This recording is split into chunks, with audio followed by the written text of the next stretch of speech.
Greetings, Dennis Daniels here. I'm trying to install scikit. I want to use it with IPython. And when I do actually easy install, I get a strange message. Terminal, right here. Here's the terminal.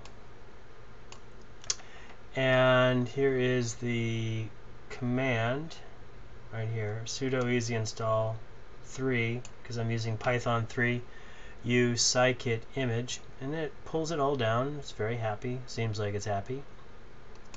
Pulling the latest stable version, 0.93, and yet it says I need Cython version 1.17 or later, but I have version 0.19 already installed. What is the fix? Thank you.